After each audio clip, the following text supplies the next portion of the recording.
This is my speech on the reliability of the New Testament. Here are my people.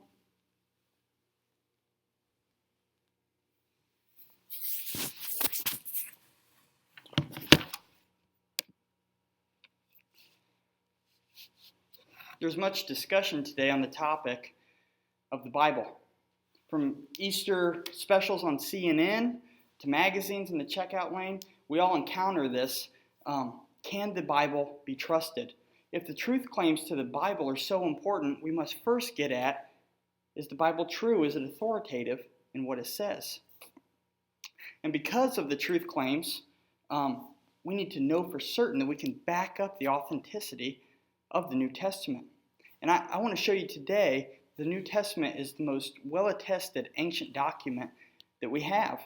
And as a pastor, I've had to look these things over and go over them so that my congregation might have trust in the Bible. So, I do want to show us today the New Testament's reliable because of the vast number of manuscripts we have, their agreement with one another, and their corroboration with outside sources. So one of the first things we look at is that the New Testament just has an extreme amount of manuscript evidence. A manuscript is a copy from the original, and we have 5,600 or more in the original Greek manuscripts coming from Norman Geisler in his book Unshakable Foundations. And many of them, Carm.org says that are within 100 years of the original. If we compare that with any other ancient document, we find a much lower number. The closest thing that we have is from Homer's Iliad, which has 643 manuscripts as compared with 5,600, and it's 500 years from the original. But not only do we have many manuscripts for the New Testament, but there's also a staggering agreement between these manuscripts. Now, we might hear numbers like there's 400,000 textual variants in the New Testament. And those kind of numbers can seem daunting, and really they're true. But that's often left dangling in front of us as, see, you can't trust your Bible. You have 3 different words for every word in the Bible, so how could you possibly trust it? Well, what we get down to is that's really not a very factual statement.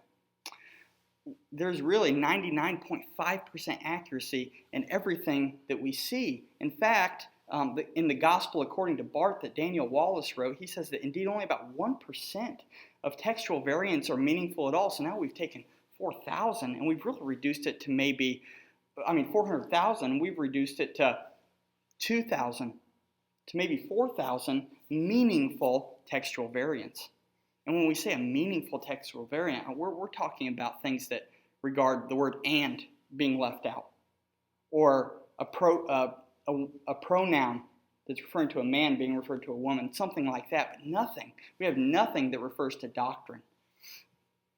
So we have this vast number of manuscripts. We have these great agreement in the text, but we also have corroboration from outside sources. Josephus, in his book Antiquities, wrote this near the time of Christ. At this time there appeared Jesus, a wise man, for he was a doer of startling deeds, a teacher of the people who received the truth with pleasure, and he gained a following from many of the Jews and of many from Gentile origin. We also have from the Babylonian Talmud talking about Jesus that they say it has been taught on the eve of the Passover they hanged Yeshua, or Jesus. And an announcer went out in front of him for 40 days saying he's going to be stoned because he practiced sorcery and enticed the children of Israel. Anyone who knows anything in his favor, let him come plead on his behalf. But not finding anything in his favor, they hanged him on the eve of the Passover. So it's important for us to know how the New Testament is shaped. If the truth claims about the New Testament can be examined, they must be done with the correct perspective. So we have 400,000 textual variants, but almost none of them are meaningful. There's great continuity in our New Testament, and we have one of the most precise documents of ancient history. We can compare all sorts of sources together, and as James White says, the problem is we have too much to work with. We have a puzzle that's supposed to be 1,000 pieces, and we find ourselves with 1,100. This is a good thing and not a bad thing. We can trust our New Testament.